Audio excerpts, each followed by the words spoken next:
तो जो अहींया उदाहरण नंबर આપણે 7 લઈએ વિદ્યાર્થી મિત્રો। 45 અંશના ખૂણા સાથે સમાન તફાવત ધરાવતા બે જુદા જુદા કોણે બે 45 અંશના સમાન તફાવત સાથે 45 અંશના ખૂણાથી બે સમાન તફાવત હોવો જોઈએ, બરાબર। 45 અંશનો ખૂણો લેવાનો, એનાથી સમાન તફાવત લેવાનો। પદાર્થને જો પ્રક્ષિપ્ત કરવામાં આવે તો તેમની અવધિ સમાન મળે છે। તો પહેલાં સમજૂતી દાખલો વ્યવસ્થિત સમજી લઈએ। ધારો કે આ 45 અંશનો ખૂણો છે, જોજો આ 45 અંશનો ખૂણો સમાન તફાવત અહીંયા આમ પ્રક્ષિપ્ત કરવામાં આવે અને બીજાના આમ પર પ્રક્ષિપ્ત કરવામાં આવે। અહીંયા 45 વત્તા થીટા, તો અહીંયા શું થશે બોલો? આ જે ખૂણો બનશે કયો બનશે? 45 વત્તા થીટા। તો આ ખૂણો બને કયો બનશે બોલો? 45 માઇનસ થીટા। તો આ 45 અંશનો ખૂણો છે, સમાન તફાવત એટલે આ બાજુ લઈ જઈએ તો 45 પ્લસ થીટા થાય, આમ નીચેની તરફ લઈએ તો 45 માઇનસ થીટા કહેવાય। આમ જ્યારે પ્રક્ષિપ્ત કરવામાં આવે તો બંનેની અવધિ સમાન મળે છે। અહીંથી પદાર્થને 45 માઇનસ થીટા અંશના ખૂણે ફેંકવામાં આવે તો એ સ્થાને પદાર્થ પડે, તો 45 પ્લસ થીટા અંશના ખૂણે જો ફેંકવામાં આવે તો એ પદાર્થ એ સ્થાને જ પડે। એનો મતલબ કે બંને માટે અવધિ કેવી મળે? જો 45 માઇનસ થીટા માટે અવધિ R1 મળે તો 45 પ્લસ થીટા માટે અવધિ કેટલી મળે? R2 મળે। આ R1 અને R2ના મૂલ્યો કેવા બને? સમાન બને, એટલે કે R1 બરાબર શું થાય? R2 થાય। આવું આપણે સાબિત કરવાનું છે। શું કરવાનું? અવધિ સમાન મળે છે એટલે આ સાબિત કરવાનું છે। તો R1 અને R2ના મૂલ્યો સમાન મળે છે એવું આપણે સાબિત કરવાનું છે। બીજી વાત એ આટલું યાદ રાખજો, સાઇન π/2 વત્તા થીટા હોય તો કોસ થીટા લખાય, અને સાઇન π/2 માઇનસ થીટા હોય ને તો પણ કોસ થીટા જ લખાય। તો કે અહીંયા થીટાની જગ્યાએ આલ્ફા હોય તો આવું લખાય, સાઇન π/2 પ્લસ આલ્ફા તો શું લખાય? Cos alpha. અને સાઇન π/2 માઇનસ આલ્ફા હોય તો પણ શું લખાય? કોસ આલ્ફા જ લખાય। તો ભાઈ ધારો કે આવું આપ્યું, તમે શું લખશો બોલો? સાઇન π/2 વત્તા 2 થીટા, અહીંયા 2 થીટા છે આલ્ફાની જગ્યાએ, તો શું લખાય બોલો? કોસ 2 થીટા લખાય। અને અહીંયા જો લખીએ તો સાઇન π/2 માઇનસ 2 થીટા હોય તો પણ શું લખાય? કોસ 2 થીટા લખાય। તો આ દાખલામાં આટલું તમારે સમજવાનું છે। એક 45 minus theta, 45 plus theta, 45 plus theta અંશના ખૂણે ફેંકવામાં આવે કે 45 માઇનસ થીટા અંશના ખૂણે ફેંકવામાં આવે, બંનેની અવધિઓ સમાન મળે છે કે આવું સાબિત કરવાનું છે, તથા આનો ઉપયોગ થશે એટલે આ સૂત્રો તમને આવડવા જોઈએ। હવે પ્રક્ષિપ્ત પદાર્થ માટે અવધિનું સૂત્ર ધારો કે 45 અંશના ખૂણાએ, હવે અહીંથી આપણે ગણતરી ચાલુ કરીએ। ધારો કે 45 અંશના ખૂણા સાથે સમાન તફાવત ધરાવતા બે ખૂણાઓ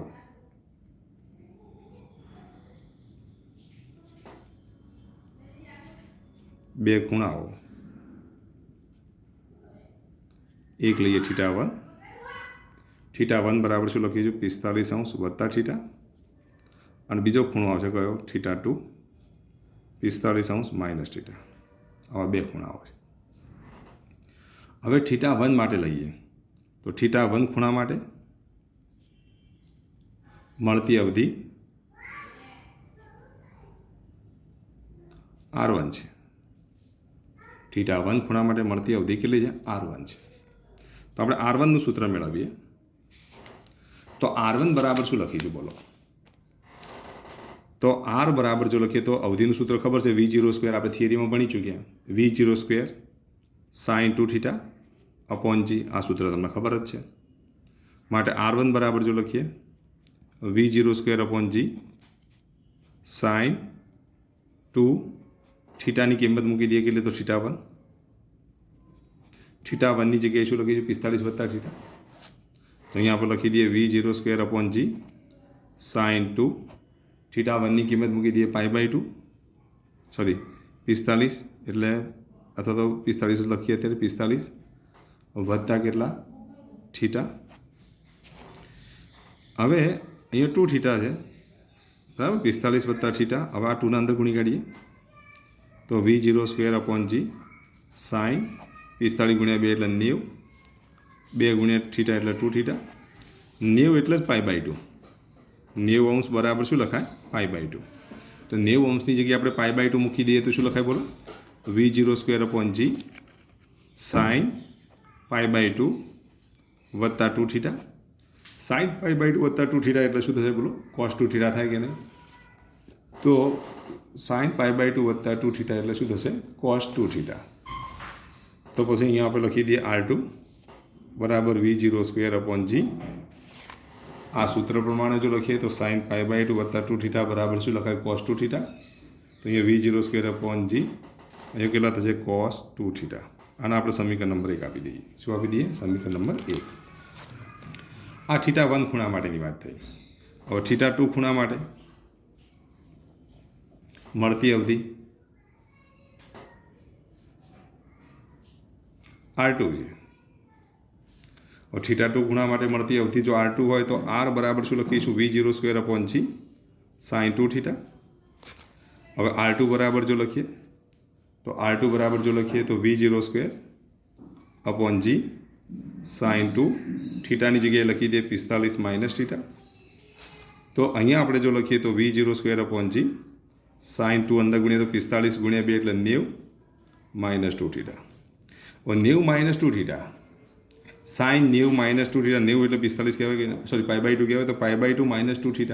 તો અહીંયા પણ વિધેય બદલાઈ જશે. શું થઈ જશે? cos θ. તો v0² g અહીંયા કેટલા મળશે? cos 2θ. આનો સમીકરણ નંબર 2 આપી દઈએ. તમે સમીકરણ 1 અને 2 પરથી શું લખી શકો? સમીકરણ 1ની કિંમત જેટલી મળી r1ની કિંમત જેટલી મળી r1 છે એટલી જ કિંમત કોની મળી? r2ની મળી. તો r1 અને r2ની કિંમત કેવી છે? સરખી છે. તો અહીંયા આપણે આવું લખી શકીએ સમીકરણ 1 અને 2 પરથી. સમીકરણ 1 અને 2 પરથી r1 બરાબર શું થશે? r2. તો બંને અવધિઓ કેવી મળી? સમાન મળી. આમ 45 અંશના સમાન તફાવતે જો પદાર્થોને ફેંકવામાં આવે તો મળતી અવધિના મૂલ્યો કેવા હશે? તો સમાન હશે. કેવા હશે? સમાન હશે. ઓકે, એના પછીનું એક એક્ઝામ્પલ જુઓ. ઉદાહરણ નંબર 8. એક પર્વતારોહક જમીનથી 490 મીટર ઊંચે પર્વતની ધાર ઉપર ઊભો છે. પર્વતની ધાર ઉપર ઊભો છે એક પર્વતારોહક અને તે એક પથ્થરને સમક્ષિતિજ દિશામાં 15 મીટર પ્રતિ સેકન્ડના વેગથી ફેંકે છે. કઈ દિશામાં? સમક્ષિતિજ દિશામાં 15 મીટર પ્રતિ સેકન્ડના વેગથી ફેંકે છે. હવાના અવરોધને અવગણવામાં આવે તો પથ્થર કેટલા સમયમાં જમીન ઉપર પડશે તે શોધો. તો કેટલા સમય પછી એ જમીન પર પડશે તે શોધવાનું છે. અને જમીન ઉપર અથડાતી વખતે તેનો વેગ કેટલો હશે તે શોધો. તો જમીન ઉપર અથડાતી વખતે તેનો વેગ એટલે v શોધો. તો દાખલો વ્યવસ્થિત સમજી લો. પહેલાં સમજૂતી. તો પહેલાં આપણે સમજૂતી લઈ લઈએ.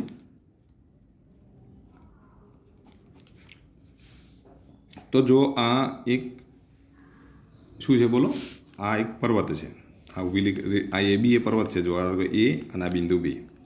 આ AB આપણે પર્વત લીધો છે અને સમક્ષિતિજ દિશામાં પથ્થરના આડે ફેંકીએ છીએ. તો જો સમક્ષિતિજ દિશાને પથ્થર ફેંકીએ તો પથ્થરને જો સમક્ષિતિજ દિશામાં ફેંકવામાં આવે તો એ પથ્થર આ રીતે પ્રક્ષેપ ગતિ કરે અને અહીંયા આવે. જ્યારે અહીંયા આવે ત્યારે તો વેગનો તમારે કયો ઘટક શોધવો પડે? તો વેગનો x ઘટક શોધવો પડે. તો અહીંયા પડે ત્યારે તેનો વેગ આપણે શોધવાનો છે. બરાબર. તો વેગનો x ઘટક અને y ઘટક શોધી અને પછી v બરાબર આ બિંદુ આગળ વેગ v બરાબર શું લખ્યું? વર્ગમૂળમાં vx² વત્તા vy². હવે સમક્ષિતિજ દિશાનો જે વેગનો એ vx કેવો રહેશે? અચળ. પણ આ vy બદલાય. તો આ પ્રક્ષેપ ગતિ માટે તમને ખબર છે કે નિયમિત સમક્ષિતિજ વેગ હોય અને નિયમિત ઉર્ધ્વ પ્રવેગ હોય. બરાબર. એટલે સમક્ષિતિજ વેગ કેવો રહેવાનો? અચળ રહેવાનો. પ્રારંભિક સમક્ષિતિજ દિશામાં વેગ v0x આપી દીધો છે. v0x બરાબર કેટલા આપેલા છે? 15 મીટર પ્રતિ સેકન્ડ. આમ પ્રારંભમાં v0y કેટલા આપેલા છે? 0 મીટર પ્રતિ સેકન્ડ. ઊંચાઈ કેટલી આપેલી છે જુઓ? તો અહીંયા ઊંચાઈ આપેલી કેટલી? તો 490 મીટર. તો આ જે અંતર કાપવાનું કયા ઘટકથી કાપવાનું? તો y ઘટકથી કપાય. કયા ઘટકથી કપાય? y ઘટકથી કપાય. તો જો 490 મીટર અંતર આપી દીધું છે તો આપણે અહીંયા વાત કરીશું શિરોલંબ દિશાને અનુલક્ષીને અધો દિશાને અનુલક્ષીને લખી દઈએ. તો અધો દિશા માટે શું લખશો બોલો? અધો દિશા માટે v0y બરાબર 0. અધો દિશા માટે v0y બરાબર 0. નીચે પડવા માટેનો સમય t શોધવાનો. અધો દિશાનું અંતર આપી દીધું. અંતર d બરાબર શું આપેલ છે? y બરાબર કેટલા આપેલા છે? 490 મીટર. અધો દિશામાં પ્રવેગ એની કિંમત કેટલી? 9.8 મીટર પ્રતિ સેકન્ડ સ્ક્વેર. અધો દિશા માટે પ્રવેગનું મૂલ્ય કેવું લેવાનું? ધન લેવાનું. સમય ટી શોધવાનો છે. કયું સૂત્ર આવશે બોલો? તો અહીંયા આપણે સૂત્ર વાપરીએ તો ડી બરાબર V0t વત્તા 1/2 AT² વાળું સૂત્ર આવે. અહીંયા V0 શું લખીશું? વાય. અહીંયા એ બરાબર 9.8t². ટી શોધવાના છે. ડીની કિંમત કેટલી લેવાની? તો 490 લઈ લેવાની. તો અહીંયા આપણે લખી દઈએ 490. V0 વાયની કિંમત 0, તો 0 × t વત્તા 1/2 એની કિંમત 9.8 × t², એટલે 490 ભાગ્યા 9.8 એટલે 4.9, એટલે 490. આ તો 0 થઈ જશે. અહીંયા 4.9 × t². હવે 490 ભાગ્યા 4.9 બરાબર t². 490 ભાગ્યા 4.9 કરો તો કેટલા થાય? 100 થાય કે નહીં? તો t² બરાબર કેટલા આવશે? 100. t² બરાબર 100. તો ટી બરાબર કેટલા થશે? તો 10 સેકન્ડ થાય. તો 10 સેકન્ડની અંદર એ પથ્થર ક્યાં પહોંચે? તો જમીન ઉપર પહોંચે. તો જમીન પર પહોંચવા માટે લાગતો સમય કેટલો થયો? તો 10 સેકન્ડ થયો. તો 10 સેકન્ડમાં પથ્થર જમીન પર પહોંચે છે. હવે જ્યારે જમીન પર પહોંચે ત્યારે વેગનો વાય ઘટક શોધી કાઢીએ. તો વેગનો વાય ઘટક શોધો તો V બરાબર V0 વત્તા AT વાળું સૂત્ર આપણે વાપરી દઈએ. વેગનો વાય ઘટક એટલે VY બરાબર V0 તો 0 વત્તા એની કિંમત 9.8. અહીંયા જો VYનું સૂત્ર લખો તો આવું લખાય VY બરાબર V0y વત્તા AT. તો આ તો V0y બરાબર 0, એની કિંમત 9.8, ટીની કિંમત 10, એટલે VY બરાબર કેટલા થશે? 9.8 × 10 એટલે 98 મીટર પ્રતિ સેકન્ડ થાય. તો જમીન પર પહોંચે ત્યારે વેગનો વાય ઘટક કેટલો મળશે? તો 98 મીટર પ્રતિ સેકન્ડ મળે. તો આ વેગનો વાય ઘટક મળે. ત્યાર પછી સમય કેટલો મળે? તો 10 સેકન્ડ મળે. હવે આપણે સમક્ષિતિજ દિશાની વાત કરીએ તો Vx બરાબર કેટલા થશે? સમક્ષિતિજ દિશાનો વેગ તો અચળ રહે તો V0x જેટલી જ કિંમત હોય અને V0xની કિંમત ખબર છે કેટલી? તો 15 મીટર પ્રતિ સેકન્ડ. તો અહીંયા આપણે લખી દઈએ 15 મીટર પ્રતિ સેકન્ડ. તો જમીન ઉપર જ્યારે બિંદુ એ આગળ, ધારો કે આ બિંદુ આપણે લઈએ C આગળ, જ્યારે પથ્થર પહોંચે ત્યારે C આગળ પથ્થર પહોંચે ત્યારે શું થશે બોલો? તો C આગળ પથ્થર પહોંચે ત્યારે તેનો વેગ કેટલો થાય? તો બિંદુ C આગળ વેગ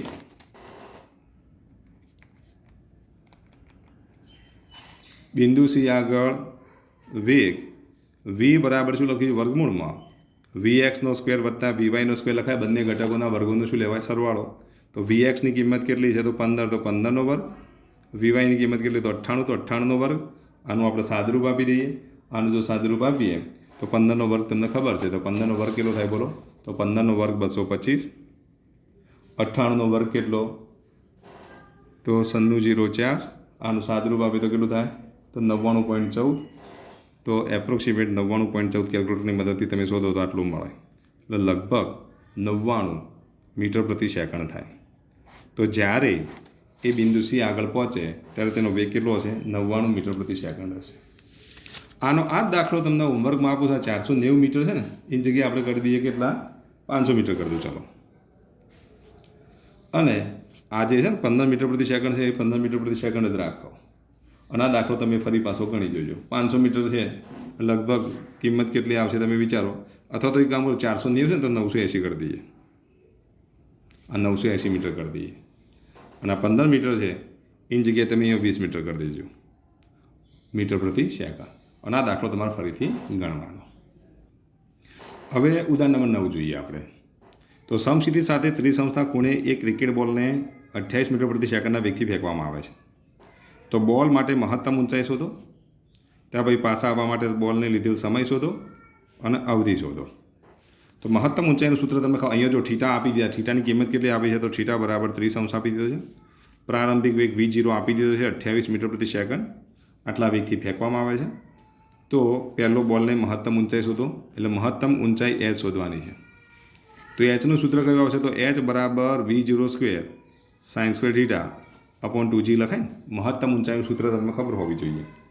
આ મહત્તમ ઊંચાઈનું સૂત્ર છે. ઊંચાઈ એટલે ઊંચાઈ પર બગડો લખવાનો. ઊંચાઈ એટલે બગડો અહીંયા ઉપર લખવાનો. અને ઉપર જો બગડો ઊંચાઈ પર લખ્યો ને તો નીચે 2 લખવાના. આ મહત્તમ ઊંચાઈનું સૂત્ર થયું. અવધિનું સૂત્ર આપણે આ રીતે લખીએ ને, અવધિ r બરાબર V0² sin2 theta upon g. અવધિ એટલે આમ સમક્ષિતિજ અંતર માપવાનું. આ સમક્ષિતિજ અંતર જે માપીએ ને અવધિ કહેવાય. એટલે નીચું અંતર માપવાનું. નીચું અંતર માપવાનું તો બગડો નીચે મૂકી દેવાનું. જો અહીંયા V0² છે તો અહીંયા V0² છે. અહીંયા સાઇન છે તો અહીંયા સાઇન છે. પણ ઊંચાઈ એટલે આમ ઊંચાઈ માપવાની. ઊંચાઈ આમ માપવાની આવે એટલે બગડો ઊંચો મૂકી દીધો, ઉપર મૂકવાનો. જ્યારે અહીંયા નીચે ગ્રાઉન્ડ ઉપર માપવાનું છે, એટલે બગડો ગ્રાઉન્ડ ઉપર મૂકી દો. અને જો બગડો અહીંયા ગ્રાઉન્ડ ઉપર મૂકો તો એનું પ્રતિબિંબ અહીંયા નહીં મળે, એટલે અહીંયા 2 નહીં લખવાના. જ્યારે ઊંચાઈ પર હોય તો એનું આ રીત સમજી લો તો એનું પ્રતિબિંબ અહીંયા મળશે એટલે 2 લખવાના. જો અહીંયા જી તો અહીંયા જી, પણ ઊંચાઈ પર છે તો એનું પ્રતિબિંબ અહીંયા મળે એટલે 2 લખવાના. V0² તો V0², સાઇન તો સાઇન. ગ્રાઉન્ડ ઉપર હોવાથી બગડો ગ્રાઉન્ડ ઉપર, ઊંચાઈ હોવાથી બગડો ઊંચાઈ ઉપર. તો આ રીતે તમારે 2 અલગ પાડી દેવાના. બંને સૂત્રો યાદ રહેશે, એક વખત મનન કરી લો. H બરાબર શું લખીશું? V0² sin² θ/2g. અને અહીંયા આપણે શું લખીશું? R બરાબર જો લખીએ તો V0² sin 2θ/g. ગ્રાઉન્ડ ઉપર હોવાથી બગડો નીચે મૂકવાનો, ઊંચાઈ પર હોય તો બગડો ક્યાં મૂકવાનો? ઉપર મૂકવાનો. આમ ઊંચાઈ પર બગડો મૂકવાનો, અહીંયા ગ્રાઉન્ડ ઉપર મૂકવાનો. જો ગ્રાઉન્ડ પર મૂકો તો નીચે 2 નહીં લખવાના, ઊંચાઈ પર મૂકો તો એનું પ્રતિબિંબ મળે એટલે અહીંયા 2 લખવાના. V0² તો V0², સાઇન તો સાઇન, જી તો જી, થીટા તો થીટા, પણ બગડો ઉપર નીચે મૂકવાનો રહે. ચલો ખ્યાલ આવી ગયો. તો અહીંયા મહત્તમ ઊંચાઈ શોધવાનું, તો ઊંચાઈ પર બગડો મૂકી દીધો એટલે એનું પ્રતિબિંબ અહીંયા મળશે એટલે 2g લખવા પડે. હવે V0² ની કિંમત મૂકી દો તો 28² sin² એટલે કે sin 30² ભાગ્યા 2 ગુણ્યા જીની કિંમત કેટલી? તો 9.8. ના આપેલી હોય તો કેટલી લેવાની? 9.8 લેવાની. હવે આનું તમે સાદુરૂપ આપો તો 28નો વર્ગ એટલે કેટલો થાય બોલો? 784 થાય. sin 30ની કિંમત કેટલી? તો 1/2 થાય, એટલે 1/2નો વર્ગ એટલે 1/4. sin 30 એટલે 1/2, એટલે એનો વર્ગ કરો તો કેટલો થાય? 1/4. 2 ગુણ્યા 9.8, તો અહીંયા 2 ગુણ્યા 9.8. આટલાનું તમે સાદુરૂપ આપો કેલ્ક્યુલેટરની મદદથી. મોઢે ગણવું હોય મોઢે ગણો. આનું લગભગ ઊંચાઈ કેટલી આવશે? તો 10 મીટર થાય ને? ભાગાકાર કરી જુઓ તમે. 2 ભાગ ચાલશે, 4 ભાગ ચાલશે, 9.8 ભાગ એટલે કેટલા? લગભગ 10 મીટર આવે. કેટલું આવે? તો મહત્તમ ઊંચાઈ આપણને કેટલી મળી? 10 મીટર મળી. ચલો ઊંચાઈની કિંમત આપણને મળી ગઈ. હવે ચલો ઊંચાઈની કિંમત જો મળી હોય ને તો હવે તમે શું કરશો બોલો? ઉડ્ડયન સમય. હવે જો કેટલા સમય સુધી પાછો આવવા માટે લાગતો સમય એટલે હવામાં રહેવા માટે લાગતો સમય. હવામાં રહેવા માટે લાગતો સમય એટલે ઉડ્ડયન સમય શોધવાનો છે. તો ઉડ્ડયન સમય, ફ્લાઇંગ ટાઈમ શોધવાનો, TF. TFનું સૂત્ર તમને ખબર છે, 2V0 sin θ/g. અહીંનું સૂત્ર છે. તો 2ની જગ્યાએ 2, V0ની કિંમત કેટલી? તો V0ની કિંમત ખબર છે 28. અહીંયા કેટલા લખીશું? sin 30. જીની કિંમત કેટલી? તો 9.8. આનું જો સાદુરૂપ આપીએ તો કેટલું મળે બોલો? 2 ગુણ્યા 9.8. sin 30ની કિંમત 1/2, સોરી 28, અહીંયા 9.8. ચલો આ બધાનું સાદુરૂપ આપીએ તો લગભગ સમય કેટલો મળશે? તો આનું તમે કેલ્ક્યુલેટરની મદદથી ગણતરી કરો તો 2.9 સેકન્ડ મળે. તો આ TFની કિંમત મળી. હવે આપણે વાત કરીએ અવધિ. તો અવધિનું સૂત્ર કયું આવશે? તો અવધિ R બરાબર V0² sin 2θ/g છે. તો V0² ની કિંમત મૂકી દઈએ તો V0 બરાબર કેટલા? તો 28² sin 2 ગુણ્યા 30 એટલે sin 60 થાય, અને જીની કિંમત 9.8. તો 28નો વર્ગ તમને ખબર છે કેટલો? તો 784. sin 2 ગુણ્યા 30 એટલે sin 60ની કિંમત કેટલી? તો √3/2 ગુણ્યા 9.8. આ બધાનું સાદુરૂપ આપો તો કેલ્ક્યુલેટરની મદદથી સાદુરૂપ આપો તો લગભગ આની કિંમત કેટલી મળશે? 69 મીટર મળે. તો અવધિ R મળી. તો આમ અવધિ શોધો, મહત્તમ ઊંચાઈ શોધો, અને આમ ઉડ્ડયન સમય શોધો. તો ઉડ્ડયન સમયની કિંમત 2.9 સેકન્ડ, ઊંચાઈની કિંમત 10 મીટર, અવધિની કિંમત કેટલી? તો 6.9 મીટર મળે. તો આ રીતે તમારે અવધિ, ઉડ્ડયન સમય અને ઊંચાઈ શોધવાની છે. એક્ઝેક્ટ આવો જ દાખલો તમને આપી દઉં. 30° ખૂણાને બદલે 45° ખૂણો હું તમને આપી દઉં છું. બાકી બધું એનું એ જ રાખીએ, બરાબર? તો મહત્તમ ઊંચાઈ શોધો, અવધિ શોધો, ઉડ્ડયન સમય શોધો, બરાબર? કેટલો જવાબ આવે તમે જાતે શોધી કાઢજો, બરાબર? લગભગ Hની કિંમત 20 મીટર જેવી આવશે. ઉડ્ડયન સમય લગભગ કેટલો આવશે? તો 45° ખૂણો છે ને તો 4 સેકન્ડ જેવો લગભગ આવશે. અને અવધિ કેટલી આવશે? તો લગભગ 80 મીટર જેવી આવશે. જેમાં 69 મીટર છે ને એમ કેટલી આવશે? 80 મીટર જેટલી આવશે. તો એ દાખલો તમારે જાતે ગણવાનો છે. હવે આપણે લઈશું ઉદાહરણ નંબર 10. એક જંતુ વર્તુળાકાર ખાંચમાં કે જેની ત્રિજ્યા 12 સેન્ટીમીટર છે તેમાં ફસાઈ જાય છે. એક વર્તુળાકાર ખાંચ છે, એની જે ત્રિજ્યા કેટલી છે? તો 12 સેન્ટીમીટર છે. તો 12 સેન્ટીમીટર ત્રિજ્યાના વર્તુળાકાર શું કહેવાય? પથ ઉપર એ ગતિ કરશે. જો ગતિ કરે તો કેવા પથ ઉપર ગતિ કરે? તો 12 સેન્ટીમીટર ત્રિજ્યાના વર્તુળાકાર પથ ઉપર ગતિ કરે છે. તે ખાંચમાં એક ધારી ગતિ કરે છે અને 100 સેકન્ડમાં 7 પરિભ્રમણ પૂરા કરે છે. કેટલી સેકન્ડમાં? 100 સેકન્ડમાં 7 પરિભ્રમણ પૂરા કરે છે. તો તેની કોણીય ઝડપ તથા રેખીય ઝડપ શોધો. પ્રવેગ સદિશ કે અચળ સદિશ છે, પ્રવેગ સદિશ છે, અચળ સદિશ છે, એના વિશે કહો અને તેનો પ્રવેગનું માન શોધો. હવે જો અહીંયા ધ્યાન આપો, વર્તુળાકાર પહેલાં સમજૂતી લઈ લઈએ. તો સમજૂતી, ધારો કે આવો વર્તુળાકાર પરિપથ છે, આવી એક ખાંચ છે અને અહીંયા એક જંતુ છે અને એ જંતુ અહીંયા ભરાઈ જાય છે. અહીંથી આ ત્રિજ્યા કેટલી આપેલી છે? તો 12 સેન્ટીમીટર આપેલી છે. હવે આ પરિભ્રમણ આમ કરે ને તો એની સાથે જંતુ પણ આર ત્રિજ્યાના માર્ગે શું કરે? પરિભ્રમણ કરે. અને આર ત્રિજ્યાના માર્ગે પરિભ્રમણ કરે ને તો એની કોણીય ઝડપ શોધવી ને તો કોણીય ઝડપ ઓમેગા બરાબર શું લખાય? 2π/t. એટલે આવર્તકાળ શોધવો પડે. અને પછી રેખીય ઝડપ v બરાબર શું લખીશું? R omega. એટલે આ સૂત્રનો ઉપયોગ કરો, રેખીય ઝડપ મળે. અને પ્રવેગ એ શોધવાનો તો પ્રવેગ એ બરાબર શું લખીશું? v²/r સૂત્રનો ઉપયોગ એટલો પ્રવેગ મળે. અને જ્યારે જંતુ અહીંયા હોય ને તો પ્રવેગની દિશામાં છે, જ્યારે જંતુ અહીંયા આવશે ને તો પ્રવેગની દિશામાં કેન્દ્ર તરફ હતો, કારણ કે કેન્દ્રગામી પ્રવેગ મળે. તો પ્રવેગનો સદિશ સતત ત્રિજ્યા પર બદલાતો જાય. જુઓ એની દિશા શું થાય છે? બોલો, કેન્દ્ર તરફ ખરી, પણ એનો સદિશ જે છે એ અચળ રહેતો નથી. પહેલાં સ્થાન અહીંયા ગોઠવાઈ જાય, પછી આમ ગોઠવાય. કેન્દ્ર તરફની દિશા હોય. કેવી દિશા હોય? બોલો, કેન્દ્ર તરફની દિશા હોય. એટલે અચળ સદિશ ના કહેવાય. એની દિશા કેન્દ્ર તરફની છે, પણ એનું સ્થાન સતત બદલાય છે. અને સ્થાન બદલાય છે એટલે આપણે અચળ સદિશ કહી શકીએ નહીં, પણ એની દિશા કેન્દ્ર તરફની છે. તો પહેલાં ટી શોધવું પડે. આપણું લક્ષ્ય કયું છે? ટી શોધવાનું છે. તો અહીંયા આપણે ગણતરી કરીએ. તો જુઓ, 100 સેકન્ડમાં 7 પરિભ્રમણ પૂરા કરે છે. તો એક પરિભ્રમણ પૂરું કરવા માટે લાગતા સમયને શું કહેવાય? આવર્તકાળ કહેવાય કે નહીં? આવર્તકાળ ટી એટલે એક પરિભ્રમણ પૂરું કરવા માટે લાગતો સમય.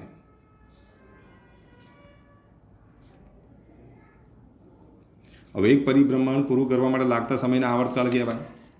તો અહીંયા આપણે આવું લખી શકીએ, 100 સેકન્ડમાં 7 પરિભ્રમણ માટે લાગતો સમય. લાગતો સમય આપી દીધો છે, 100 સેકન્ડ છે. ધેરફોર એક પરિભ્રમણ માટે લાગતો સમય કેટલો?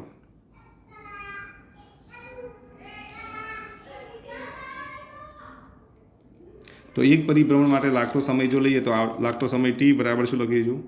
100/7 સેકન્ડ થાય. આટલો આવર્તકાળ મળે આપણને. હવે પહેલાં જંતુની કોણીય ઝડપ શોધી કાઢીએ. પહેલા પ્રશ્ન જવાબ આપી દે, જંતુની કોણીય ઝડપ. અને કોણીય ઝડપ ઓમેગા બરાબર શું લખીશું? 2π/t. એટલે 2πની જગ્યાએ 22/7, ટીની જગ્યાએ લખીશું 100/7. 7 ઉડી જશે, 22×44, 44/100, 44/100 એટલે 0.44 રેડિયન પ્રતિ સેકન્ડ. કોણીય ઝડપનો એકમ કયો આવશે? રેડિયન પ્રતિ સેકન્ડ. ચલો, કોણીય ઝડપ મળી ગઈ. હવે એની રેખીય ઝડપ શોધી કાઢીએ. તો રેખીય ઝડપ v બરાબર શું લખીશું? R omega. આરની કિંમત તમને આપી દીધી છે.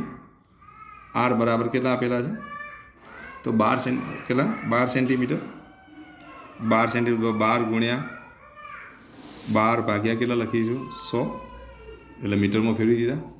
ઓમેગાની કિંમત 0.44. આનું જો સાદુરૂપ આપીએ તો રેખીય ઝડપ કેટલી મળશે? બોલો. અથવા તો આ 12 × 0.44 કરી દઈએ ડાયરેક્ટ. તો 12 × 0.44 કરીએ તો 5.28 થાય. પણ એકમ કયો આવશે? જો 12 સેન્ટીમીટરમાં હોય તો આનો એકમ કયો આવે? બોલો, સેન્ટીમીટર પ્રતિ સેકન્ડ. તો આનો એકમ કયો આવશે? સેન્ટીમીટર પ્રતિ સેકન્ડ આવે. તો એની રેખીય ઝડપ આપણને આટલી મળે. હવે આપણે રેખીય પ્રવેગ લઈએ. તો પ્રવેગ એ બરાબર શું લખીશું? v²/r. વીની કિંમત તમને ખબર છે, 5.28 સ્ક્વેર ભાગ્યા આરની કિંમત 12 મૂકી દઈએ. આનું આપણે સાદુરૂપ આપીએ તો 5 એટલે 25/12 કેટલા થશે? 2 પોઈન્ટ સમથિંગ થાય ને. 12 × 24 એટલે 2 પોઈન્ટ સમથિંગ થશે. આનું તમે સાદુરૂપ આપો તો 2 પોઈન્ટ કેટલા થશે? બોલો, 3 સેન્ટીમીટર પ્રતિ સેકન્ડ સ્ક્વેર. આટલો શું મળશે આપણને? રેખીય પ્રવેગ મળે. તો પ્રવેગ v²/r. આ પ્રવેગનું સૂત્ર છે. કેન્દ્રગામી પ્રવેગનું સૂત્ર કહ્યું તો v²/r. વીની કિંમત મૂકી દો 5.28 સ્ક્વેર ભાગ્યા આરની કિંમત કેટલી? 12. આનું સાદુરૂપ આપો તો 2.3 સેન્ટીમીટર પ્રતિ સેકન્ડ સ્ક્વેર. આ રેખીય પ્રવેગ મળ્યો. ચલો રેખીય પ્રવેગ મળી ગયો. હવે પ્રવેગની દિશા કઈ બાજુ છે? તો જો સતત પ્રવેગની દિશા કઈ બાજુ હોય છે? કેન્દ્ર તરફ હોય છે. તો પ્રવેગની દિશા સતત કેન્દ્ર તરફ હોય છે.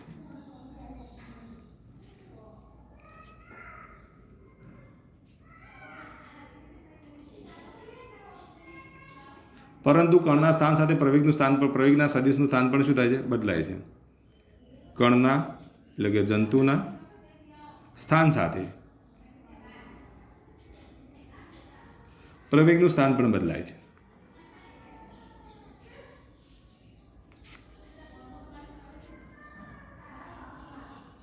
માટે પ્રવેગનો સદિશ એ અચળ સદિશ નથી. ધેરફોર પ્રવેગનો સદિશ એ અચળ સદિશ નથી. તો જો આમ વર્તુળાકાર જ્યારે પદ ઉપર જ્યારે કણ ગતિ કરતો હોય ત્યારે અહીંયા કણ હોય ત્યારે એનો સદિશની દિશા આમ હશે. એ કણ અહીંયા હશે ત્યારે તેની દિશા આમ હશે. જ્યારે એ કણ અહીંયા હશે ત્યારે તેની દિશા આમ હશે. તો પ્રવેગનું સ્થાન સતત શું થયા છે? બદલાયા કરે છે. અને પ્રવેગનું સ્થાન જ્યારે સતત બદલાય છે એટલે એની દિશા સતત બદલાય છે એટલે સદિશનું સ્થાન બદલાય છે માટે એને આપણે અચળ સદિશ કહી શકીએ નહીં. આની સાથે આ ચેપ્ટરના ઉદાહરણો પૂરા થાય છે.